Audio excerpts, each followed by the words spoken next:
Welcome back to our channel. In this video, we are going to learn about how to turn on numeric keypad for on-screen keyboard.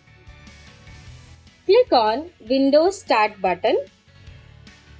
Search for on-screen keyboard. Click on on-screen keyboard. Now, you can see on-screen keyboard on your desktop. Click on Options key.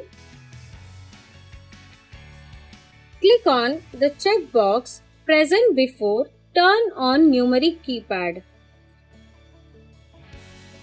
Click on OK.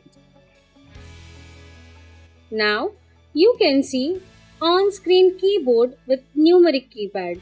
Thank you for watching the video. Hope you liked the video.